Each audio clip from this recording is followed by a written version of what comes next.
Hi, I'm Julia Cowley, a retired FBI profiler and host of the true crime podcast, The Consult, Real FBI Profilers.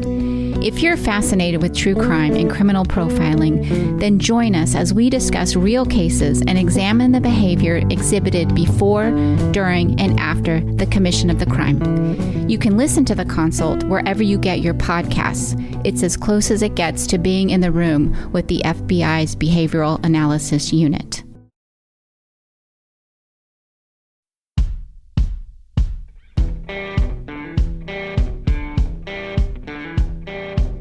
I'm Brett.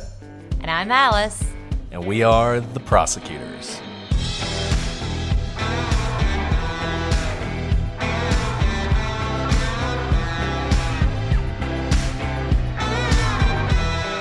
Today on the Prosecutors, a man murders his wife and daughter in a violent rage. Sadly typical. But this story has more twist than a Hollywood movie.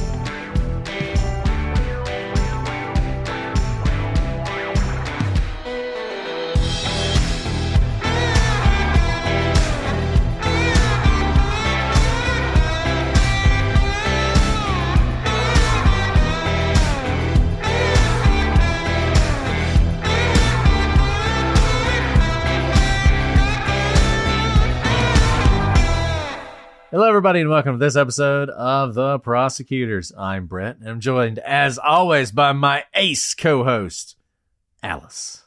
Ace or aced? Ace. Ace That co-host. you aced everything in life. I don't know if I aced everything, but Ace of Base was my first Ace CD of and Base. tape. I had it on tape as well. Is that right? Wow. It was the music for me that bridged the gap of cassette tape and CD because I had both. Ace of Base. Wow. So, that's awesome. I love that. Was that not you? That was... No, I loved Ace of Base. Everybody loved Ace of Base. Everybody back in loved the late Ace 80s, of Base. Everyone early knew 90s. the words to the sign. But yeah, it opened up my mind. weren't they English? Is that where Ace? Were they? Were they? Ace of Base? They spoke with an accent. I mean, they spoke English. They spoke English, but with an accent to me. Ace of Base Wait, were they is English? Swedish. See? They had an accent. There you go. Because it was like, I saw the sign. Yeah. I guess we should have done Ace of Base for the last case when we were in Norway. That's We close should to have. Sweden, right? Close to Sweden, but not the same. So perhaps best that you stayed with Yes. Belgish words. Belgish. But Alice, spoiler alert, just mentioned something important. So we've been doing, this is like the 352nd episode of this podcast. We've been doing this podcast for nearly 6 years. And in all that time, in all 350 episodes, we have done cases from Norway, from Russia, Ireland, a ton in Canada. We've even done cases from South America. But one place we have never done a case is the UK. Jolly old England. We have never done an English case. And shame on us. Because Shame. they're Shame. like number 2 on our countries of listens. I know. When Canada's not mad at me for making fun of horses, Canada is usually number 2. Canada's great at being number 2, by the way. Real silver country. Come on. Rub But it in. It's too close every in now time to and the then, Olympics. England jumps in and they're number 2. So, you know, the fact that we have neglected them for so long really is inexcusable. So my apologies to England, but we are making up for it now. I was going to say, for what it's worth, boy, do we have a banger of a It case. is a banger. A banger It of a is case. banger. So You guys if you gotta had do to this. wait for a UK case, this was, I'd like to say, worth the wait. Because Worth the wait. my mind just kept spinning the more and more I learned about this case. And this is one, this has got all kinds of stuff in it. You guys, we're going to give you our opinions when it's over. You guys are going to have to make decisions for yourself. But this is a fascinating case. Got books for you to read at the end of it as well. Really great books, by the way. Or a great book. There may be great books, but there's one book in particular that's fantastic on this particular case. But I feel like we've talked enough. I've insulted the Canadians enough. I think it's time to dive into this case. And you're going to want to dive in because come back with us to April of 1948. Timothy Evans and his wife Beryl moved into the top flat at 10 Rillington Place in Notting Hill, a neighborhood of London.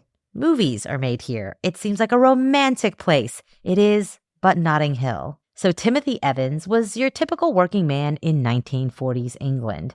He was a Welshman from Glamorgan by birth, and he'd moved with his family to London in search of a better life, like many.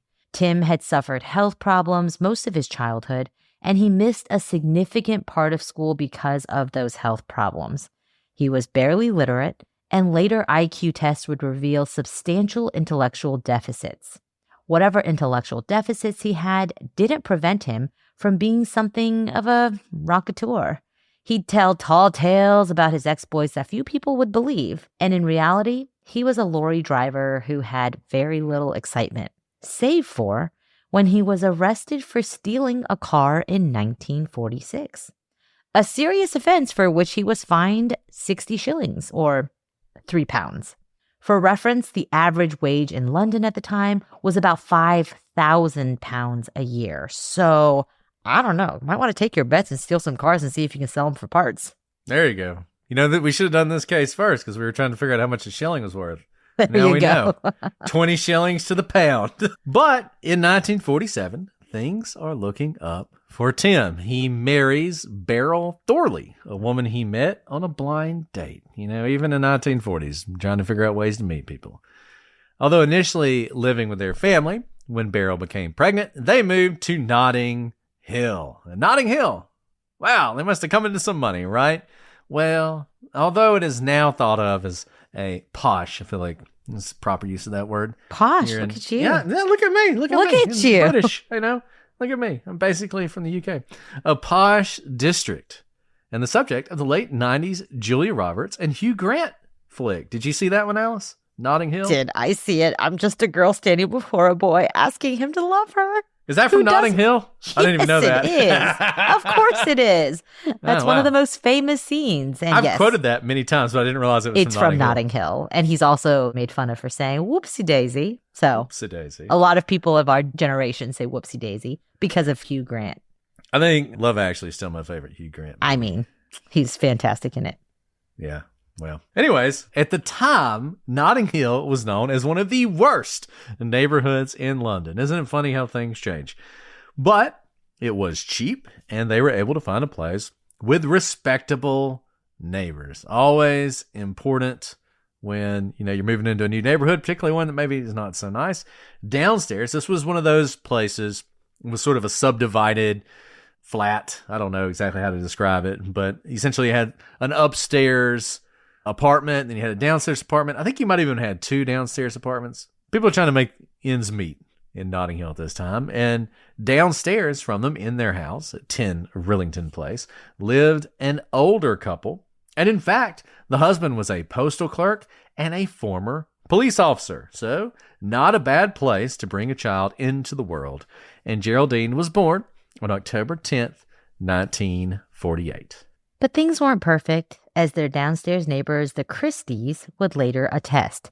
Neither Tim nor Beryl were particularly good at fulfilling the expected roles of a married couple in 1940s London. Beryl was a terrible homemaker and wasn't good at managing finances. Just have to pause there for a moment because I feel personally attacked. Like, I hope on my gravestone it's not like, oh, that Alice, she wasn't particularly good at fulfilling the expected roles of a married couple.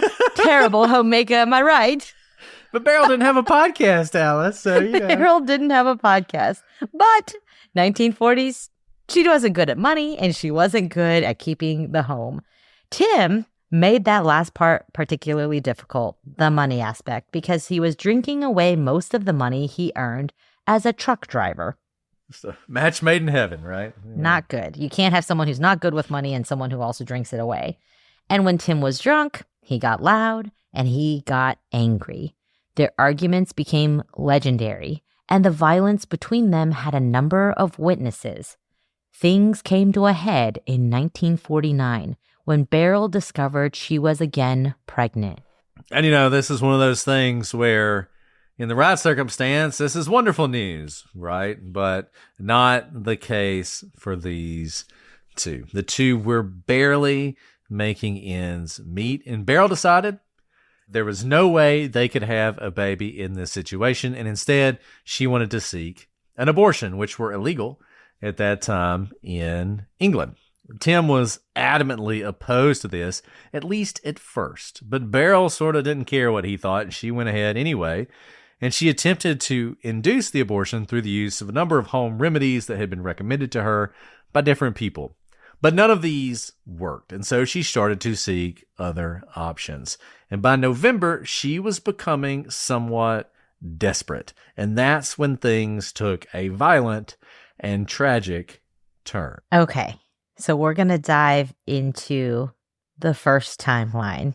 That might just be a glimmer for you that this is going to be a wild ride. It's a little foreshadowing. A little foreshadowing that there's perhaps a gun more on the than wall. one timeline. I wonder if it'll go off. Anyways, continue. I don't know why. I'm just so excited to do an English. You were really case. excited. I was going to say we should have put a gun somewhere back here with the crooked art so that people kept looking at it saying, does it go off? Okay. Timeline number 1. What could that mean? She echoed for the future. Okay. Let's go to November 8th, 1949.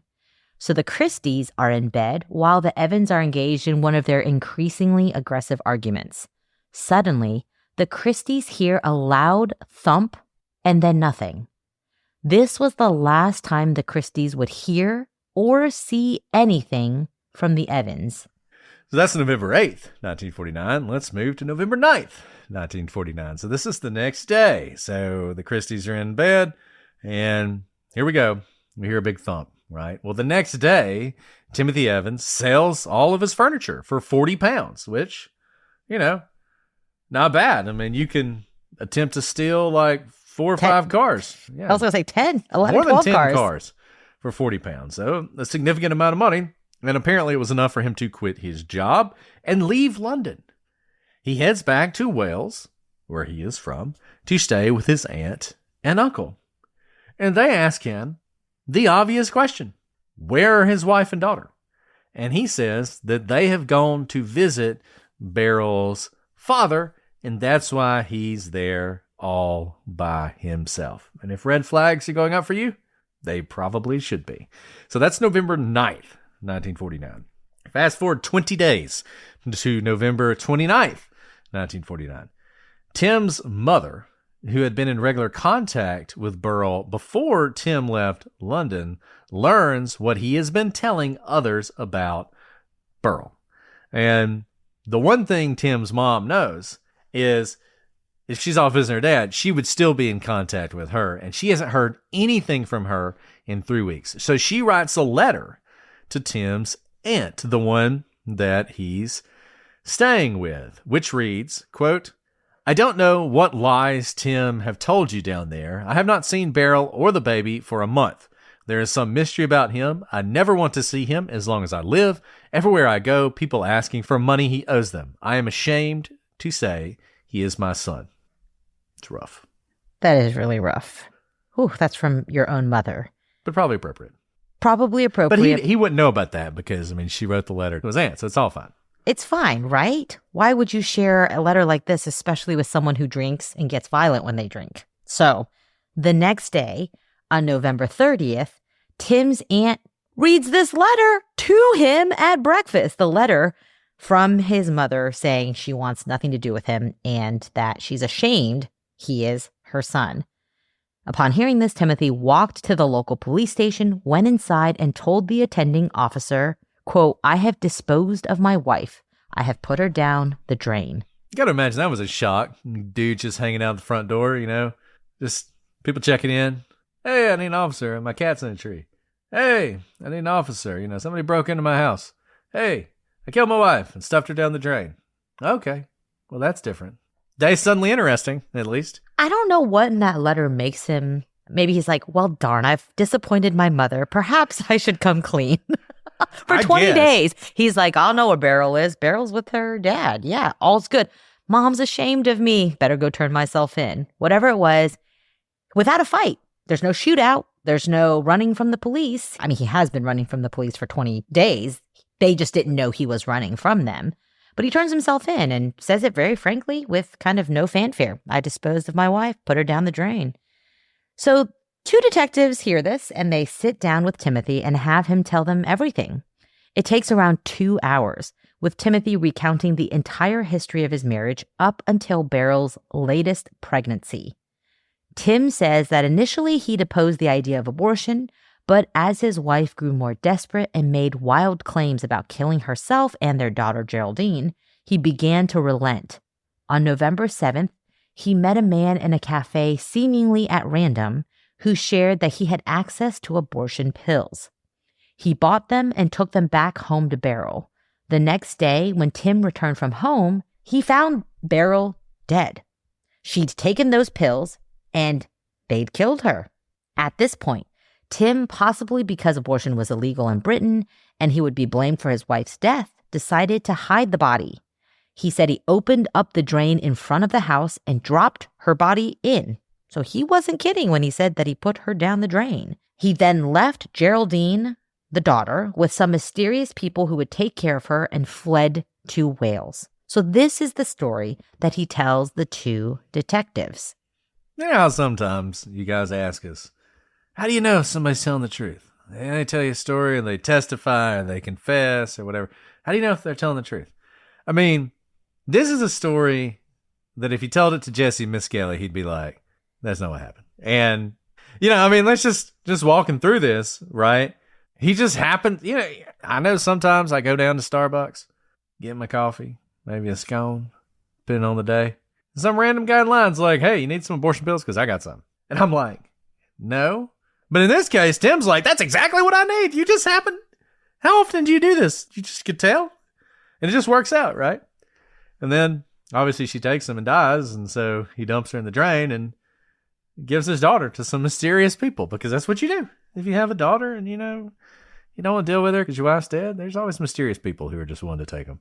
And then you go off. I mean, that's the story he tells. And I would think most of us, if we heard a story like that, would probably say, that's not what happened. And wouldn't you know it, as you'd probably expect, the police in Wales found this story to be utterly unbelievable. But they are in a situation where Beryl has not been seen for a month. Nobody knows where his year-old daughter is. He's come in and said that he murdered his wife and stuffed her down the drain, which seems like the kind of thing someone wouldn't just say. So they're like, well, we have to follow this up. So they call up Scotland Yard, which is like the colloquial name for the Metropolitan Police in London. They call up Scotland Yard and they tell them this story. And they're like, hey, can you look into this? And Scotland Yard says, we got nothing else going on, so sure. So they go up to 10 Rillington Place. They send a few officers up there, and there, indeed, in front of 10 Rillington Place, is a sewer drain in the very front of the building, which perfectly matches the description that Tim gave them. But there was a problem. They couldn't get the cover off.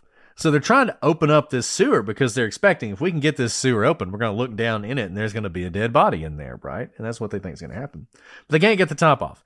And in fact, they got 3 sort of strong, able-bodied men pulling at this cover, and it takes them hours to get off, but finally they get it removed. Now, despite this indicating that there is no way that Tim could have actually removed this cover on his own, the police dutifully search the drain. And wouldn't you know it, they do not find a body. So, now we're in a weird situation, right? Because we got a guy who's confessing to murdering his missing wife. But the story he's telling us about where the body is turns out not true, right? So they call up the Welsh police and they say, hey, no dice. We looked in the drain. There's nothing there. So the Welsh police, they go back to Tim. Now remember, Tim had taken 2 hours to tell them this relatively short story initially, because basically, apparently, he related his entire life history. And the police officer said it was like the most just mind-numbing confession they had ever heard. But this time, Tim says, I'm going to tell you the truth. And he launches into another sort of multi-hour long confession. And he admits there was no man at the cafe. He made that part up. Shocker of shocker. But Beryl was pregnant. That was true. And she did want to have an abortion. But Tim didn't need to go to the cafe to find someone to help him. He had someone much closer. His downstairs neighbor, the middle-aged postal clerk, John Reginald Christie. Remember the downstairs neighbor? The one who's a postal clerk, he's a former cop. The one who he and his wife heard that thump the night before Tim ran off to Wales. Well, now Tim is saying, hey, I didn't have to meet a man in a cafe. John Reginald Christie decided to help me out. According to Tim, Christie had heard about his plight and offered to help. In addition to being a police officer and a postal clerk, he had received medical training during the Second World War. Christie was one of those people who had a lot of health issues, so he wasn't someone who was going to go off and fight. And so there were a lot of people who were in the home guard, who were sort of older men or maybe men who had health issues who couldn't really serve. But everybody was involved in the war. I mean, it was a complete mobilization of the entire population to fight the Second World War. And so a lot of people had these jobs at home. One of them was sort of the medical corps. And so people were trained, ordinary people were trained in sort of basic medical care for the Blitz. You know, the Germans are bombing bombs all over London. People are getting hurt. They anticipated an invasion by the Germans. You're going to need a lot of people who are trained in medical care. So he had this training. And he said that based on his training, he was able to perform an abortion. And in fact, his method was foolproof. It would induce an abortion 100% of the time. But there was a catch. The only problem was it was so foolproof that it killed the mother 10% of the time. So you're rolling the dice. Definitely going to have the abortion. Kills the woman 1 out of 10 times. Tim said, no, not going to take that chance. But when Beryl heard about Christie's offer, she was so desperate that she wanted to take the chance, to take this risk, and have Christie perform this abortion. This episode is brought to you by Progressive Insurance. You choose to hit play on this podcast today. Smart choice. Progressive loves to help people make smart choices. That's why they offer a tool called AutoQuote Explorer that allows you to compare your Progressive car insurance quote with rates from other companies. So you save time on the research and can enjoy savings when you choose the best rate for you. You guys are always hearing me talk about how busy I am. I am running to pick up my kids from school or soccer practice, and then I also have to be court ready. That means I have to make sure that I feel good and comfortable in my clothes. Yes, ladies, we're talking about the right support both for your bras and also in all the suits I'm wearing all day.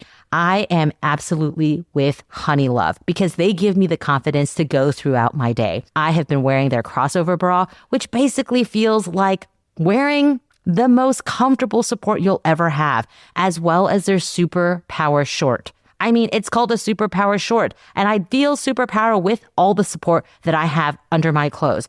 You can't tell that you're wearing the shapewear, but you certainly feel the support. The best part is that they have support for all shapes and sizes. And I have so many girlfriends who have told me they depend on Honey Love, which is why I knew that I had to try it for myself. And now that I have, I can report back it's all it's hyped up to be. Honey Love is an independent female-founded brand. All Honey Love products are intelligently designed by women who actually wear them, including the founder, Betsy, who's highly involved in the development of each product. And Honey Love recently launched their new crossover contour bra, which I just talked about, which features their best-selling wireless crossover bra design, plus built-in molded light foam pads for extra support and a beautifully contoured shape. Treat yourself to the most advanced bras and shapewear on the market. Use our exclusive link to save 20% off Honey Love at honeylove.com/prosecutors. That's honeylove.com/prosecutors. After you check out, they'll ask where you heard about them. Please support our show and tell them we sent you. Experience the new standard in comfort and support with Honey Love. So, as Tim said in his first confession, he came home from work on November 8th, but he didn't initially find Beryl. Rather, he found Christie waiting on him. The procedure had killed Beryl. Tim found her lying in bed dead, and baby Geraldine lay in her cot beside her, alive and hungry. Tim made something for the baby to eat while he and Christie decided what to do. They couldn't go to the authorities because You know that abortion was illegal. Christie agreed to dispose of the body while Timothy was at work. He also told him he had a couple in Acton who would take the baby. Tim did as he was told. So his second shot at the story, maybe not shocking to you all, he's still not really at fault. He's even actually less at fault than before. Before, he opened up the sewer drain that apparently took 3 grown men to open and dropped a whole dead body in there. But in this version of it, he actually didn't even see his wife. He didn't even buy the pills. He's even more removed. Downstairs neighbor, who's this like postal worker extraordinaire abortionist, killed his wife. And then he was the one who even disposed of her while he was at work. So conveniently, the second confession further removes him from either killing his wife or disposing of her body. And yet again, though, Geraldine is gone. This time, maybe a little bit more specific. I didn't just find some people. Actually, it was Christie who knew some people who had taken this young girl. And, this is a weird second confession because usually, and Allison sort of put her finger on it, usually you would think the first confession distances you the most from the crime. But then the second confession gets a little bit closer to the truth, right? But this is the opposite. Like, for reasons that are unclear. I mean, let's just assume for a second, let's not prejudge this case. So let's just assume for a second, Tim's telling the truth the second time. So rather than tell this truth, I guess because of his deep, abiding loyalty to Christie, he buys the pills, right? He buys the pills, gives them to his wife, and then dumps her body in the sewer. And then it's interesting because there are some consistencies, right? There is a man who's involved, who's not him, in the abortion. The abortion does kill her. Her body is disposed of, and Geraldine is given to mysterious people in both stories. But the first story, Tim is very culpable. In the second story, he's far less culpable, and it's really all his downstairs neighbor. And you can imagine the police are totally confused by this. They don't understand. Like, why did you go from you did it all, and now you're saying it was the neighbor? Why did this happen? But Tim says, look, this is the story. This is how it actually went down. So the police in Wales, you can imagine, you've just spent all afternoon trying to get the cover off the sewer. And then all of a sudden the Welsh police, they call you back and they say, hey, got a new story. So the new story is he was all this Christie guy. So they go out to 10 Rillington Place, knock on the door. Christie answers it, and they tell him this story. They tell Christie the story. And Christie's like, what are you talking about? I had anything to do with this, right? And the police is like, we don't think you had anything to do with it. We're just telling you this is a story. Is there anything else you can help us out with? And he's like, look, we heard the thump. That's all we heard. We didn't see anything else, right? We didn't see anybody like taking a body out the front door or anything. So the police, they think about this for a little while, and then they decide we need to search more thoroughly. Because even though the body wasn't down in the sewer, it feels like the body must be somewhere on that property. So on December 2nd, they go back to 10 Rillington Place. Once again, they're going to search. Now, they had searched it before, but they'd found nothing. But this time, they decide, we're going to look in the backyard. So in the backyard of this building, there's like a garden area, there's a fence, and there's a wash house. Fairly small little house, but, a shed which has some various things in it. It's big enough, maybe to hold a couple bodies, for instance, and various other things. And so they decide we're going to search this outdoor area, including this wash house. And they go inside, and when they walk into the wash house, they look around, and what they notice is that there's something in the back of this wash house that looks like some sort of large package. And what they find, wrapped tightly in cloth, is the body of Beryl, but she wasn't alone. They also found the body of Geraldine. So they find both Beryl's body and Geraldine's body. She had not been sent to some mysterious couple. She, in fact, was dead with her mother. And the police very quickly realize, and an autopsy confirms, that both had been strangled to death. But the police found no evidence of a failed abortion. So this whole story seems to be falling apart. So, of course, they go back to Tim. They pull him into the interrogation room, and they do sort of a shock and awe approach. They sit him down, and then they start putting stuff on the table. They put the cloth that was used to wrap Beryl, and they put a tie on the table that they believe was involved in this crime. And at this point, Tim picks up the tie, and he looks at it, he puts it down, and now he tells the police an entirely new story. This story was that he and Beryl had gotten into a fight, and in a rage, he had strangled her with a rope. He does that the night that everyone heard the thump, right? The following night, he strangles Geraldine using the tie. So he strangles Beryl with a rope. He strangles Geraldine with a tie. He then wraps the bodies up, and he puts both bodies in the wash house behind the building. Subsequently, he would tell another detective that he had not intended to kill Geraldine. I mean, he hadn't really intended to kill Beryl. Things got out of control. But that Geraldine wouldn't stop crying in the middle of the night, and he couldn't take it anymore, and that's why he killed her. And Evan's story of killing Beryl was consistent with bruising on her face. So it appeared that she had been beaten before she was strangled. Why do we do these types of cases? They're so sad. I know. They're so sad. It's only going to get sadder. It's only going to get sadder. Buckle up. Yeah, buckle up. So shortly thereafter, not surprisingly, Tim recants. So this is his third confession, and it seems to match more of what the police are seeing. And now that they have found the bodies, and they've done autopsies on both Geraldine and Beryl. But he recants. He went back to his second statement. Remember the one involving Christie? He claimed that Christie had been the one to kill Beryl. And then he just assumed that if Christie had killed Beryl, Christie must also have then killed Geraldine when he was supposed to be finding her a place to live. It was Christie, Tim said, who disposed of the bodies, and it was Christie that suggested Tim should flee the area. Tim had simply done what he was told to do. And again, in this fourth version of the confession, he distances himself away and puts blame on his downstairs neighbor, Christie. And can I just say... Why? Why would Christie murder Beryl?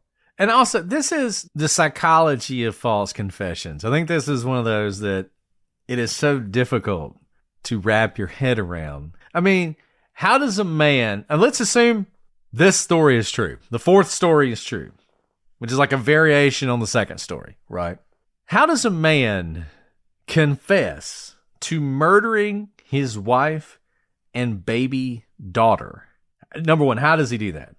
How do you falsely confess? You know, fine. You falsely confess to murdering your wife. Shouldn't murder your wife. Shouldn't falsely confess to murdering your wife, right? But how do you falsely confess to strangling your daughter with the tie sitting in front of you at the interrogation table? How do you do that? And you do it, presumably, to protect this random person who lives downstairs. And now you're like, actually, no, I didn't do anything. I am perfect. I am more innocent. What's crazy about it, the fourth story is he's the most innocent. He didn't do anything. He wasn't trying to get an abortion or anything. No, Christie just killed his wife. And this is crazy. Reason. Like, your response to the man who murdered your wife, not to try and induce an abortion that maybe you both wanted, he just straight up homicide, right? He's killing your wife, and you give your baby daughter to the man who just killed your wife out of nowhere for safekeeping? That makes no sense. And then you come back and he's killed her too. And you don't go to the police. You don't go to the police. My crazy neighbor killed everyone in my life. And remember, Tim is not, it's not like he's a peacemaker, right? He's not a guy who would never hurt a fly. This guy, he's a brawler. He's a Welshman. No offense to the Welsh, but I mean, the Welsh are not exactly known as laid back folks, right? He likes to drink, you know? He doesn't seem like the kind of person who, if some old decrepit guy with all these like health issues downstairs had done this to his wife, that he would just let it go and just go live with aunt and uncle, you know? So the police They're doing their due diligence, and they're like, guess we got to go investigate this lead. And they go and tell Christie, hey, by the way, remember that story we told you earlier? Well, there's a variation on it now. And guess what? You're not even a doctor in this version of the story. You just straight up killed Tim's wife. And apparently you also killed the baby, Geraldine. Christie, of course, was shocked by this confession, this story. And he denied it all. He's like, I have no idea what you're talking about. That's crazy. Tim's recantation really didn't make much sense to anyone, and it wasn't backed up by much in the way of evidence. True, there were some issues with his confession. Workmen who were often in the small building where the bodies were found claimed to have been there the day Tim would have had to put the bodies inside, but they weren't really sure about the dates, and the police weren't too interested in confirming their statements, and the contradiction fell away. But those weren't the only problems with Tim's story. So Mrs. Christie said she'd been in the room and she'd seen nothing. But this shed was really small. How could Mrs. Christie have gone into the shed and not seen the bodies? Of course, both Mrs. Christie and the carpenters could have been wrong about the dates. Maybe they were in there before the bodies were put in there. We all know how when you don't have, something planting you in a date, it's really hard to remember what you did this morning, what you ate for lunch, right? That's a common trope. I don't even know what I ate for lunch. So maybe it's not a big deal that these workmen and Miss Christie didn't see the bodies wrapped up in the cloth back there because they just didn't remember what days they were there. The bodies were wrapped up, and you can imagine that if it's looking like a package, even a body-shaped package, maybe they just missed it. So prosecutors were like, okay, we have enough. We're moving forward. We're going to charge Tim because Tim is clearly so guilty here. He's confessed 4 times, 4 different stories, but that just shows his guilt. So they're afraid that Tim might be able to argue that Beryl goaded him into killing her. This apparently was some sort of successful strategy at the time. 1940s, wild times, y'all, that the victim can goad you into murdering them. So he was only charged with killing the baby, Geraldine, so as to avoid any problems with Beryl having, this is like the definition of victim blaming. I mean, I guess, I don't know in 1950s England how differentiated their murder charges were. I mean, I guess you could say, look, we really want to get him for murder 1. If he was in a heated argument with his wife, maybe that's a defense to murder 1. It's really just manslaughter, or murder 2. Whereas there's no defense to killing the baby, right? I mean, that's my charitable defense of the prosecutors. I think the reality was they were just worried that, like, there'd be men on the jury who were like, yeah, woman is yelling at me like that, I'd probably do the same thing, right? And I think there probably is some concern about that at the time. But either way, they make this decision that they're only going to charge him with the murder of Geraldine. January 11th, 1950, the trial of Timothy Evans begins at the Old Bailey. Such a cool name, so everything. In England. I feel like the Old Bailey got blown up in, what was that movie? Remember the 5th of November? The gunpowder, treason, and plot. See no reason gunpowder, treason should ever be forgot. What was that? What was the name of that movie? Oh man, she was so young. Yeah. I feel like it either starts with them blowing up the Old Bailey or ends with them blowing up the Old Bailey. What I like about the Old Bailey is it a courthouse? Is it a bar? I know, could be either one, right? Could be both. Who knows? It's England, right? It's a public house either way. It could be a public house for alcohol or public house for justice. But in any event, that is where his trial is held. And as we said, he's only being tried for the murder of Geraldine, but Beryl's murder is allowed to be included in the testimony because it sort of completes the story, right? So they're getting kind of the best of both worlds. And the prosecution had a strong case. Evans had confessed in some form or fashion 4 different times, and the evidence seemed to match his third confession. The one where he beat her and strangled her matches the injuries that she had. And who is their star witness? Well, Christie, of course, because he's the one he's accusing of doing it. He's going to be their star witness.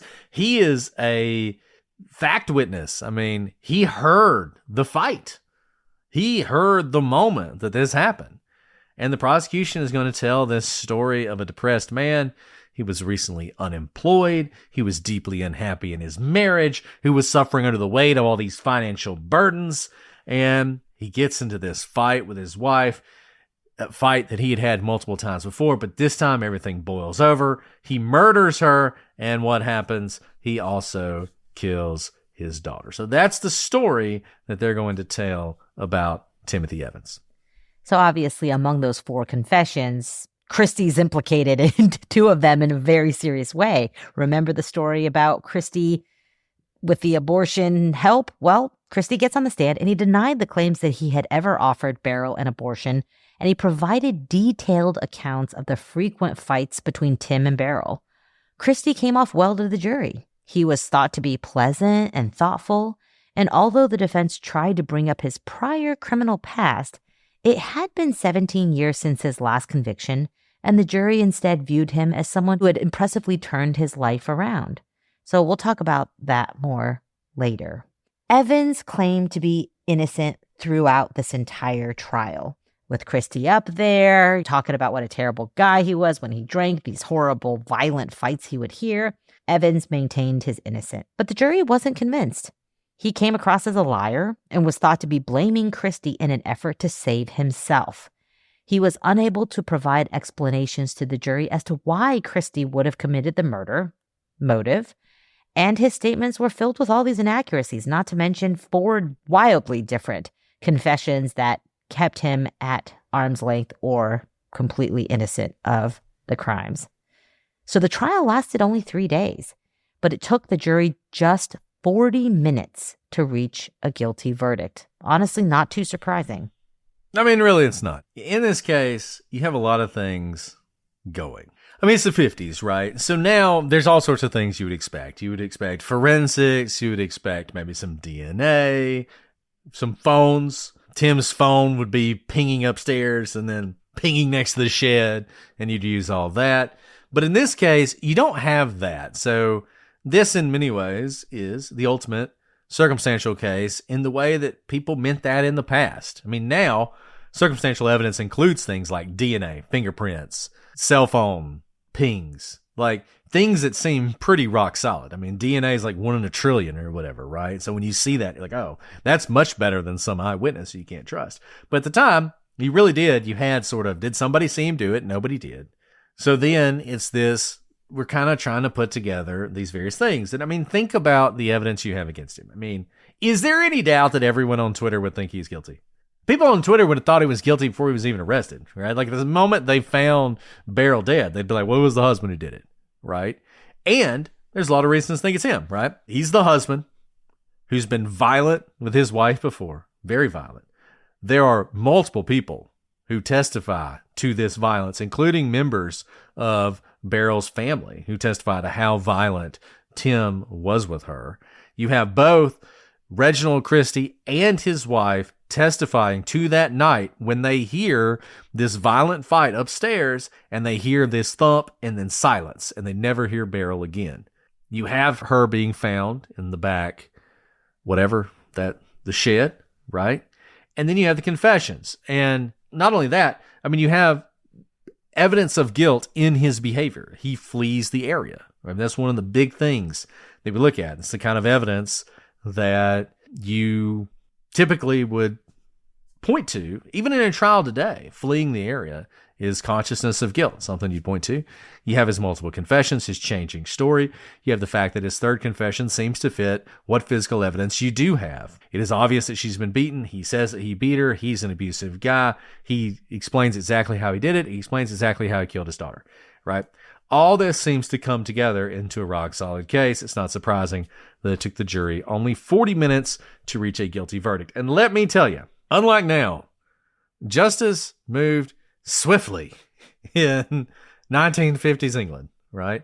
So he's convicted on January 11th, maybe January 14th. I'm not sure if the trial began on January 11th or it ended on January 11th, but either way, he's convicted in mid-January 1950. On March 9th, 2 months later, 1950, Timothy Evans was hanged for his crimes. And yet, despite Evans' apparent guilt and the overwhelming evidence against him, Evans' family, and particularly his mother, continued to blame the prosecution's star witness, Reginald Christie, for the crime. Now, Nobody thought much of this, and they certainly didn't put much stock into the ravings of a woman who was obviously devastated by the loss of her son, even though she wrote that horrible letter about him, and the loss of her daughter-in-law, who she liked better than her son, but certainly her grandchild. That is, until a new tenant moved into Christie's flat and began to notice a horrible smell. And that's where we're going to stop for today. We'll be back next week with the rest of the story, and there is more of the story. This is where things kind of go off the rails. This is what's crazy. Yeah, don't Google it. They only go off the rails. Remember, after justice has been served, Timothy Evans has been hanged for his crimes. Hanged. Yeah, and that's when everything goes crazy. Those of you in Britain probably know this story, but those of you who aren't in Britain don't. Like I said, restrain yourselves. Don't Google it. We're going to give everything to you next week. That's all I'm going to say. That's all I'm going to say about it. Yeah, it's already been a really interesting case. If you want to end here, just come back in 2 weeks when we'll have a new case. But if you want to find out what happens next, join us next week for the rest of the story. Alice, this has been a relatively short episode. Do you want to do some Let's do questions? some questions. With the change of the seasons, guys, I can feel my skin sometimes struggle to go from the heat to the cold and back and forth, which is why I depend on OneSkin. I knew they were the ones to turn to because the founder is a female PhD scientist and all of their products are rooted in rigorous science and research. And you know how we feel about that. We follow the science. And I heard about it from so many friends who depended on OneSkin and felt the results immediately, not just in the texture, but in how easy it is to use. It stands out to me because it fits into my realistic routine. I don't have forever in the morning or at night to get ready or to go to bed. And so OneSkin makes it easy because at the core is their patented OS1 peptide, the first ingredient proven to target senescent cells, a key driver of wrinkles, fine lines, and loss of elasticity. Those are all key signs of skin aging. And these results have been validated in 4 different peer-reviewed clinical studies. They're certified safe for sensitive skin, and their products are free from over 1,500 harsh or irritating ingredients. Dermatologists tested and have been awarded the National Eczema Association Seal of Acceptance by the NEA, delivering powerful results without the harsh side effects.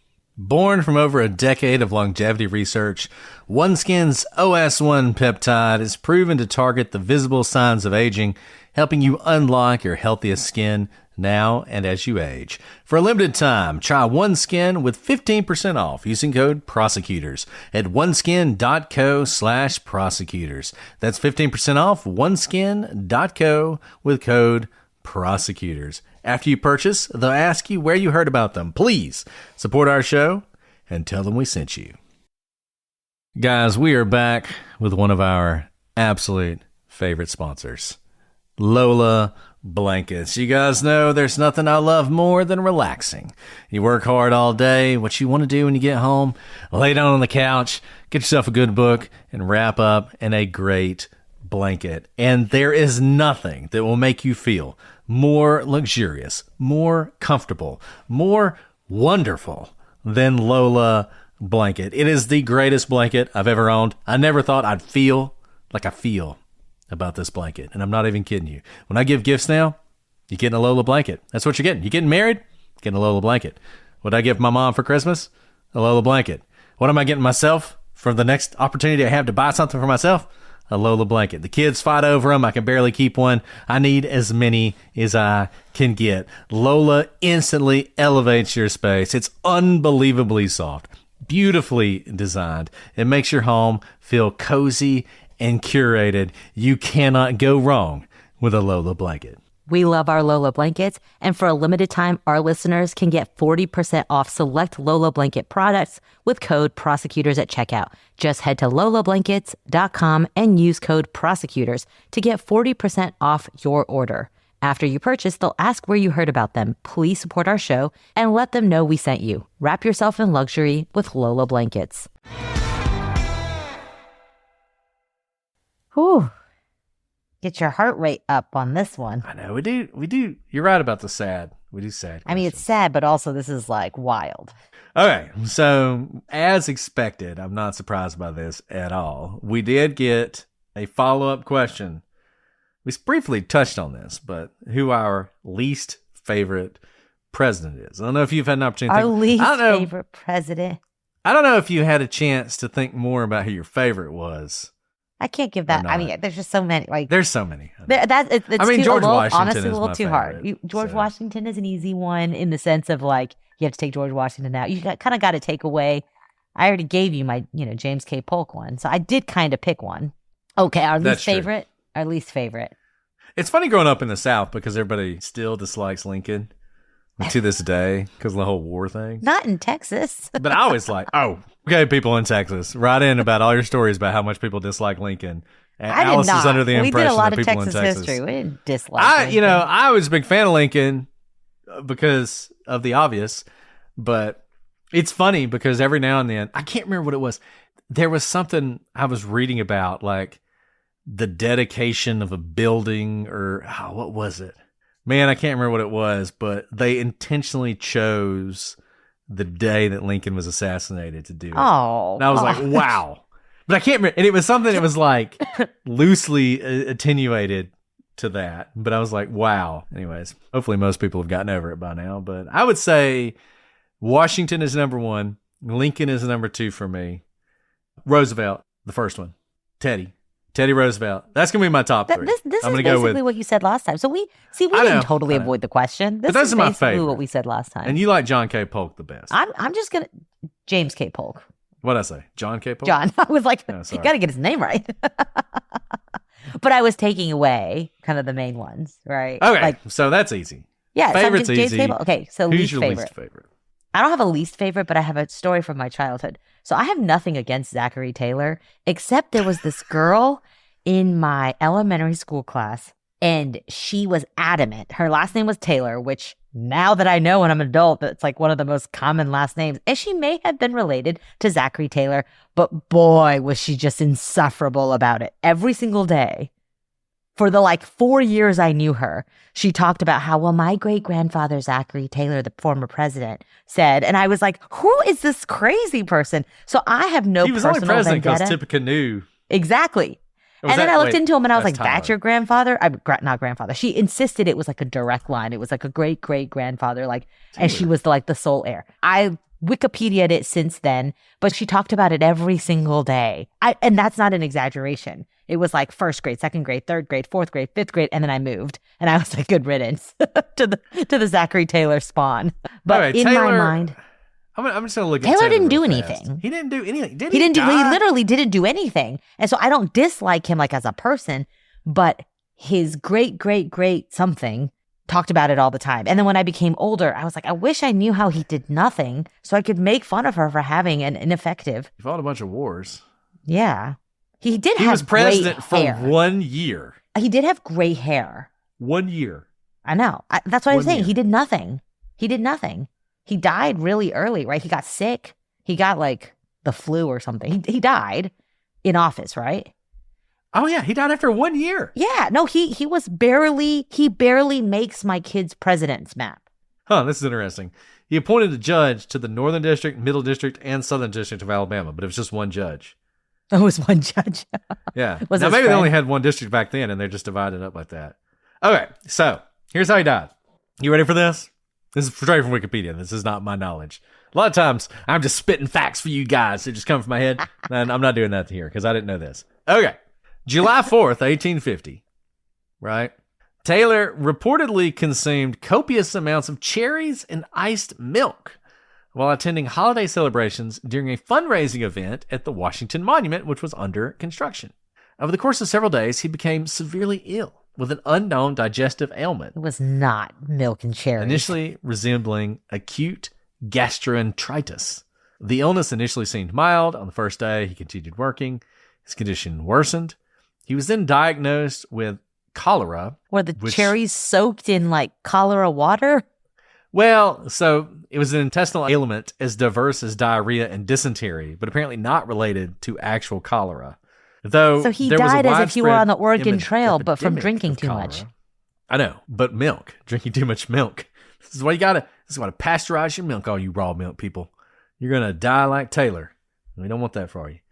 Anyways, so His final I remember words his death was apparently it was not cloaked in glory. he was 65 years old.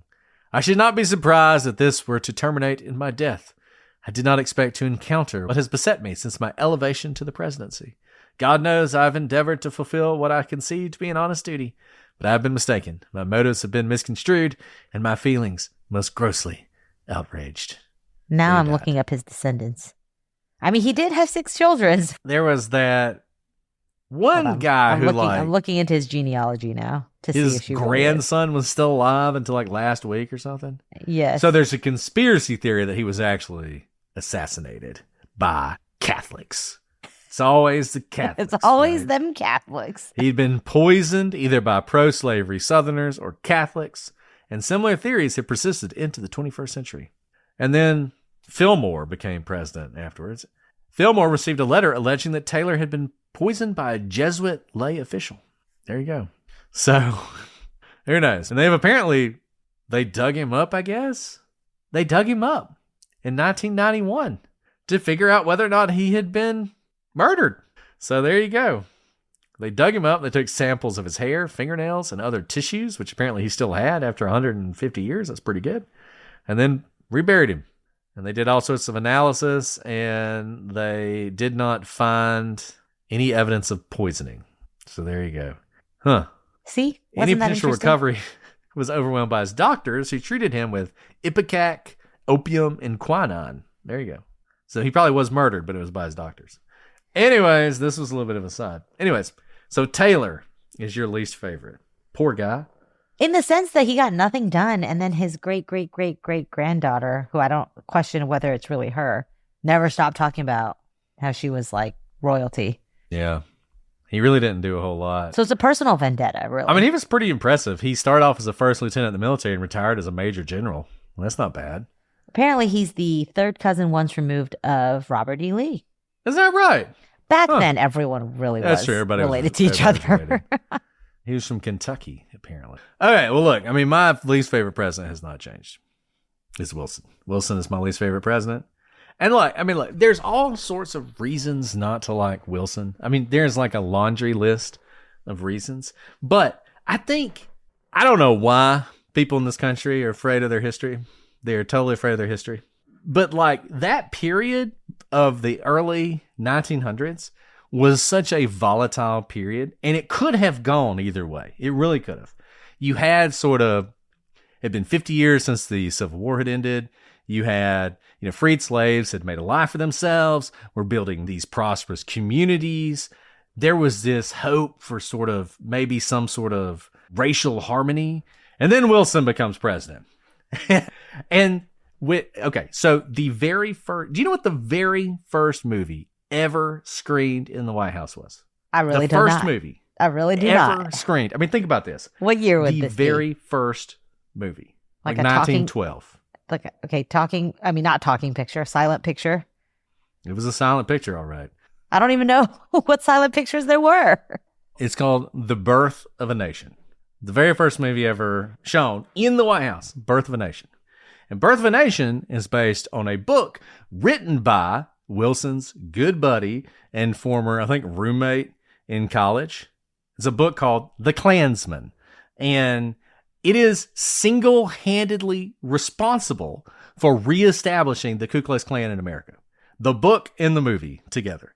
To the extent that most of the things you know about the Klan, the wearing the hoods and the white sheets, the names like the Grand Wizard and all that stuff, the burning of crosses, all come from the book. Because the guy who wrote the book, he based it on the post-Civil War Ku Klux Klan, which was nowhere near as organized, right? So, but he builds in, he's Scottish, right? So he builds in all these Braveheart things into it. So he comes up with the burning of crosses as sort of an emblem that you could see from very far away. And he comes up with the uniforms and the night riding and all this stuff. So what he did was he wrote the book. He then wrote a play based on the book, and they would go around the country and they would perform the play, and they would hire people to dress up like Klansmen and ride in processions like through downtown. This was controversial even at the time. So this is not Wilson was a man of his time. How could he have known? This was controversial at the time, to the point that the play was banned in Montgomery, Alabama, of all places, and Atlanta. Banned the play because of fears that it would like incite exactly all these sort of racial violence, right? So anyways, so he does the book, he does the play, then he decides to sell the rights and make a movie. And the movie is revolutionary for all its like different techniques that they used. So the movie to this day is like famous for all the techniques, the things people had never seen before, right? They make this movie, it becomes a huge hit. Wilson shows it in the White House, first movie ever screened in the White House. They use the quote, "truth written lightning," to sell the movie around the country. Wilson's defenders will say he never said that. But who cares if he actually said it? Like, he screened the movie, right? And so that became super controversial for Wilson. But anyways, he screens the movie, and the movie is super popular and leads literally to the founding of the Klan in Georgia on Stone Mountain. A bunch of people dress up like the guys in the movies, go up to the top of Stone Mountain, Georgia, and light a cross. And that's like, the Klan is now back. I did not know that's how the history. second Klan started. Jeez. Yeah. From that point forward, by the way, as an Alabama fan, you always give Notre Dame people a lot of grief, right? But I'm going to give you Notre Dame people who don't know about this. So in the 20s, so this all happens like in the early 1900s, and the Klan like spreads like wildfire because of this movie, right? And not just in the South. Like, it's huge in Oregon. Oregon becomes this like white nationalist empire, right?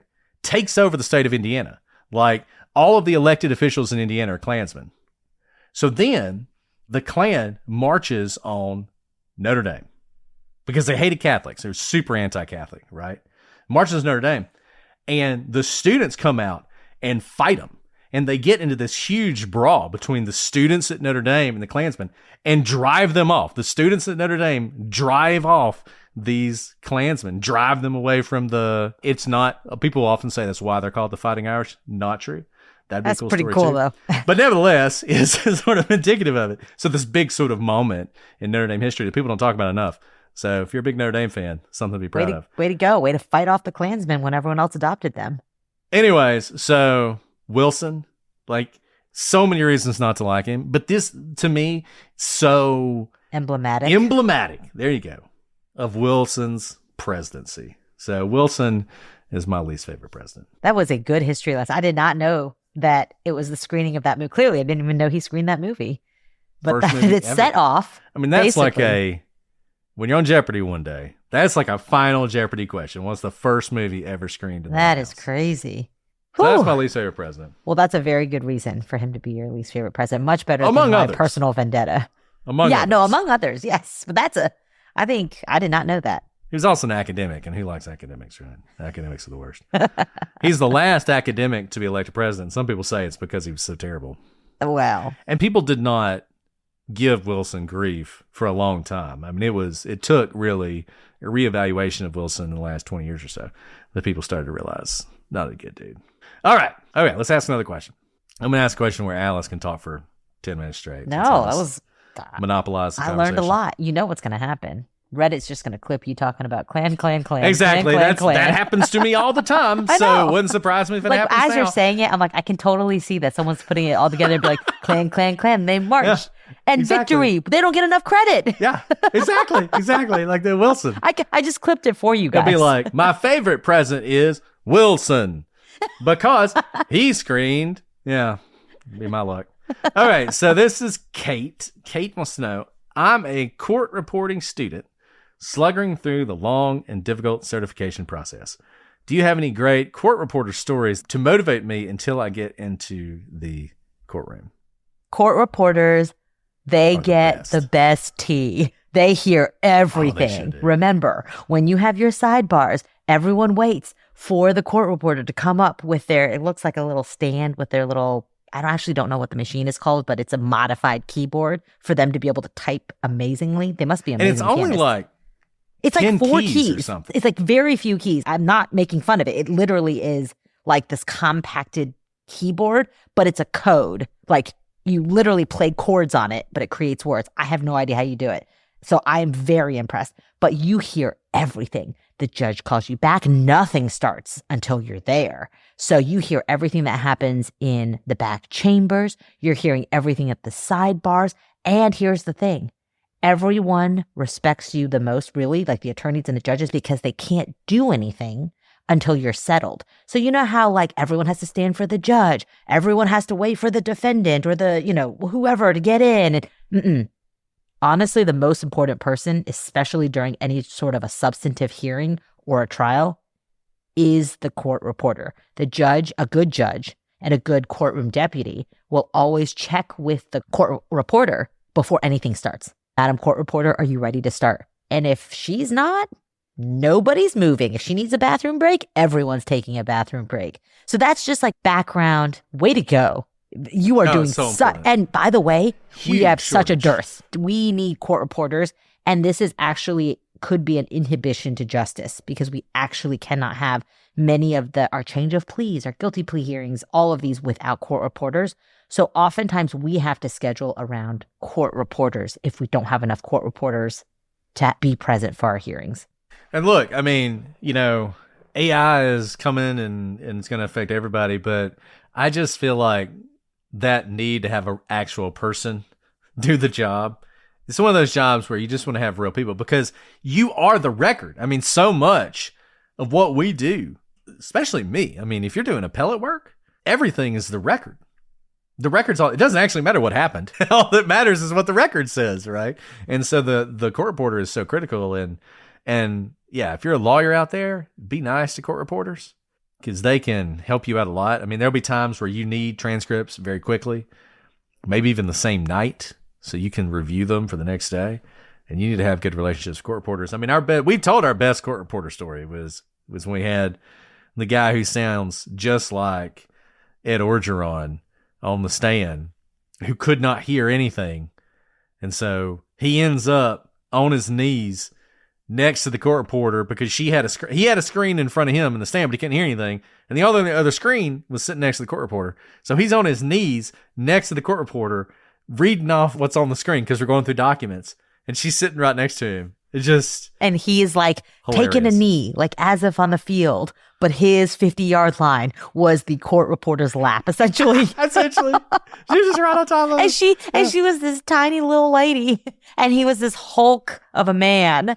And he only spoke in like volume 100, right? There was so she must have been going deaf in one ear as he was screaming because he was a little bit deaf, which is why he couldn't hear. So he spoke very loudly as well. I did something in court recently and she was a court reporter.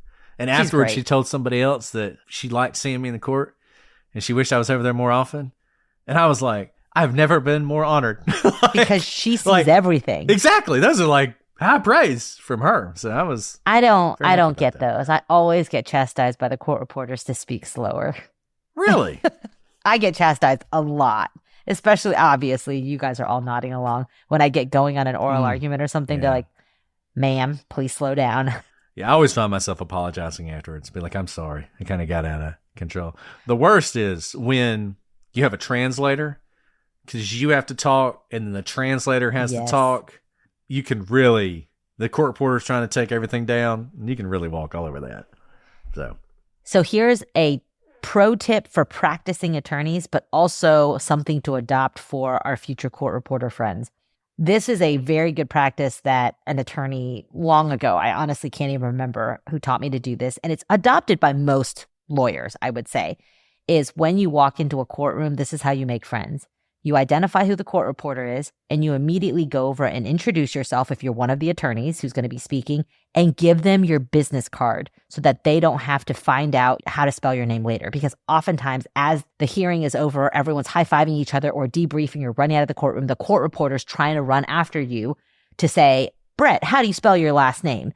And so you save them all of that. And then guess what? If they can take you down better, they do. They're just able to do their job better. And so introduce yourself. That's what I always do. I come in the courtroom, put down my books early. You should definitely be earlier than the judge. Walk straight to the court reporter, introduce yourself. Don't assume they remember your name because remember, they have to see so many people and they'll say, of course I remember you, Alice. But let them say, of course. And I always hand them a card.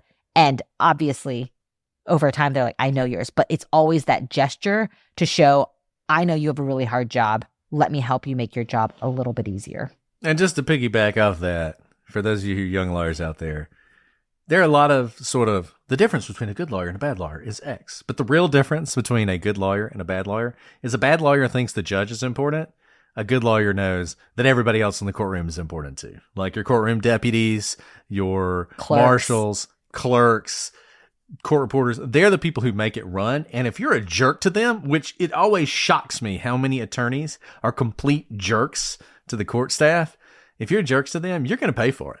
I mean, you're going to pay for it. And you who do you think is doing all the scheduling? Well.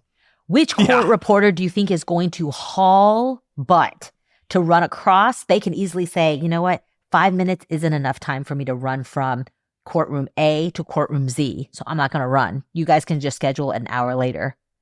But if Brett picks up the phone and said, I really have to get him in because this witness is going to leave. Is there any way I will come carry your bags for you so you can run across the courthouse to do this 5 minutes after your last hearing? They'll say, for you, yes. But they can easily say no. And then you just can't. You just can't do anything. The number of times, so, one of the things that happens is there are so many cases. There's like 1,000 different cases going, and there's all these different lawyers on these cases, and lawyers come and lawyers go.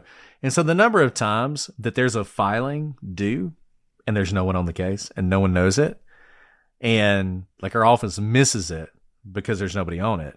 But the number of times like a courtroom deputy, instead of doing sort of like a show cause order, why did you miss this deadline, will pick up the phone and call and say, hey, just want to let you know, like, this is due today. Y'all don't have anybody on it. Can you get somebody on it? Or this was due a week ago, but if you file it today, I'll just like get it in, right? I mean, that's that little thing is the difference between embarrassment. Losing the whole case. Possibly losing the case if you default, making the judge mad, having to respond to a show cause order. But having those kind of relationships, or like a courtroom deputy who there's 5 minutes till the hearing starts and you hadn't shown up yet, and they know that you're always there 10 minutes early, and they pick up the phone and call you and say, hey, do you know you have a hearing in 5 minutes? And then this goes both ways. It's just not just for prosecutors. For example, we have a no food in the courtroom sort of rule. And the security guard has like, they know no phones and no food. So that when they're scanning things in and you're not part of like courtroom staff, you're not allowed to bring that in. Well, when we were in like our month-long trial, like it really helps to be able to have a Snickers bar or just something to chomp on when you're in court for 12 hours. And so because they were nice to the courtroom deputy, the courtroom deputy walked down and essentially brought in their bag of food as their own through security for them so that the attorneys, the defendants, could have food when they took their breaks. Like they didn't have to do that. But if those defense attorneys came in and were just like, we're king of the world, you suck, you suck, you suck, no one's going to take that extra step because it was extra. Like the courtroom deputy had to walk downstairs and go through security and grab their bag of food and bring it in every single day for them. For them to be able to have a bag of snacks. Things like that. It's not just benefiting prosecution. The lesson here is don't be a jerk. If you're a jerk, stop being a jerk. No one owes you anything. It doesn't matter who you are either. Nobody owes you anything. Like, don't act like they do. Be a better person. That's my advice. Okay, one last question, and then we can go. Giving you guys extra for the cliffhanger. We don't normally have cliffhangers. That's a pretty big cliffhanger. We're having a cliffhanger. That's a pretty big cliffhanger. All right. So this person wants to know, I love this question, even though I don't know that I have an answer for it. What is your favorite flower?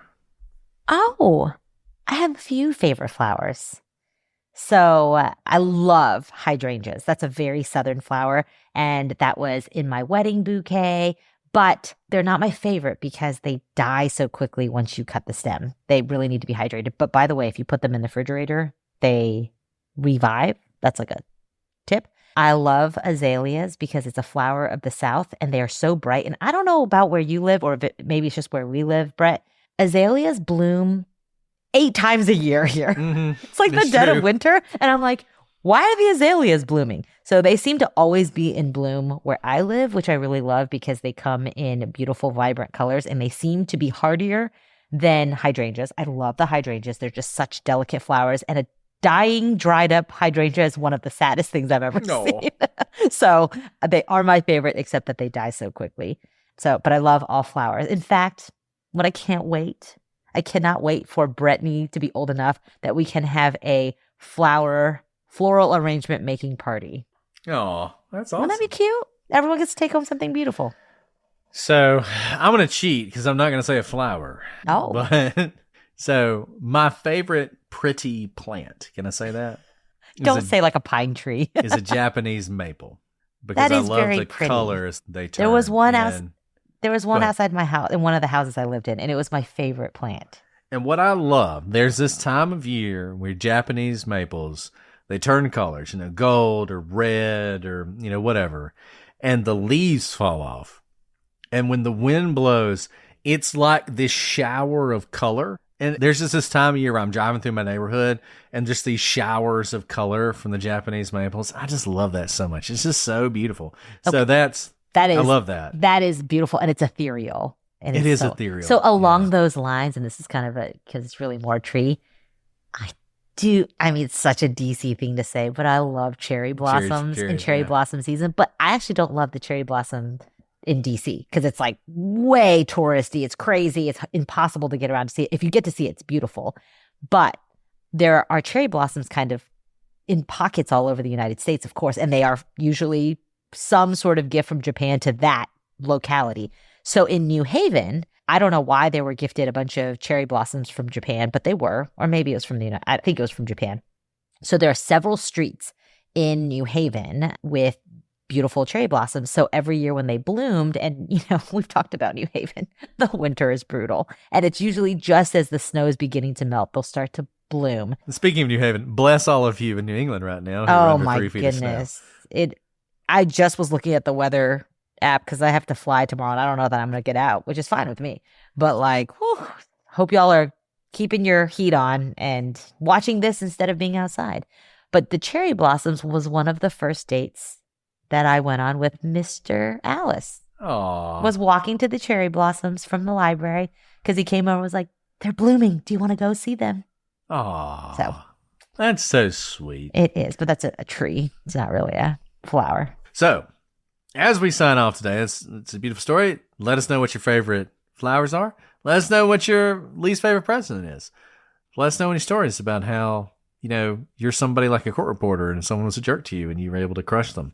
Love to hear those as well. Want to hear all that. Do want to make a little bit of an announcement by the time this comes out.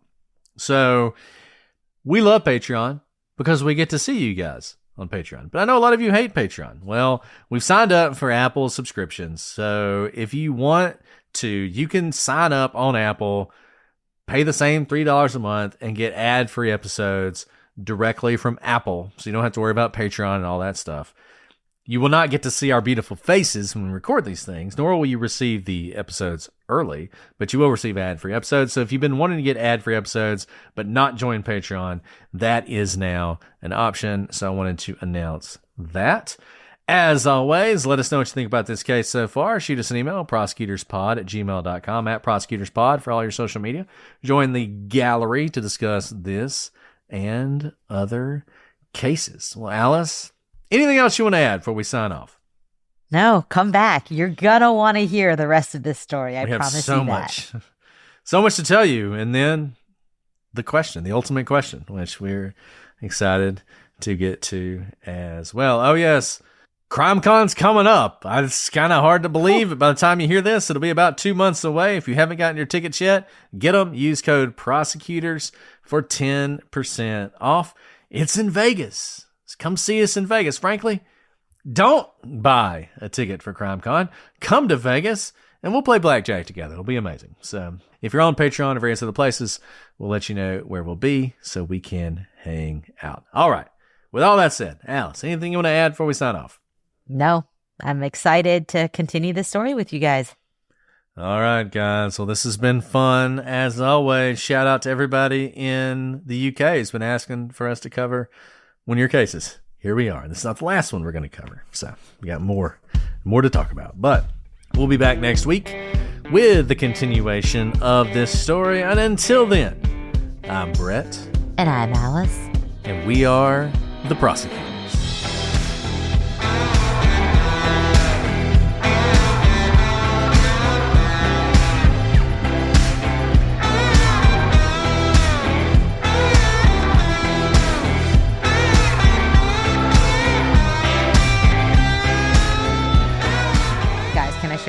quick? Oh my goodness. I told you that my kids are obsessed with Star Wars, despite being Never having seen the too movies. young to really know what it's about or having ever watched it. So they went to the library and insisted on checking out, like, this is in the adult sci-fi section. I should read it and make sure it's, like, appropriate, because it's definitely for, like, adults. Like, no pictures. And Yeah, that's the Clone Wars book. yeah. Like, I know what the Clone Wars book is. I don't know what the Clone Wars book is, but they're reading it and they're insisting on reading it. And should I be worried? Is this rated R? No. Okay.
There are like, There's a lot of people who die in it, if that matters. I'm to you. okay with that, but like, They're I all don't want a bunch of weird clones, like so they don't sex really scenes matter. or whatever, because they are 6 and 8. There are no sex scenes.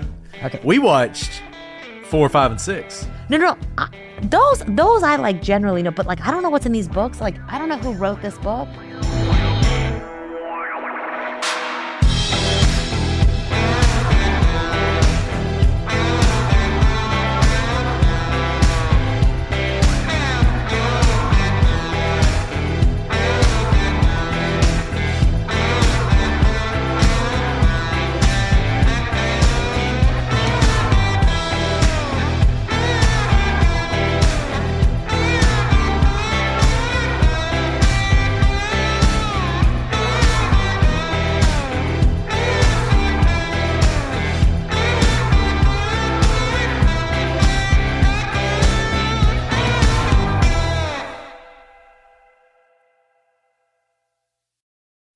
TV has thousands of free movies and TV shows. You swear? If I'm lying, I'm dying. This is the mindset. Free. This is the mantra. Free! This is the mindset. With movies like Interstellar, Dreamgirls, and Gladiator. Are you not entertained? And TV shows like Survivor, SpongeBob SquarePants, The Fairly Odd Parents, and Ghosts. Pluto TV is always free. Huzzah! Pluto TV. Stream now, pay never.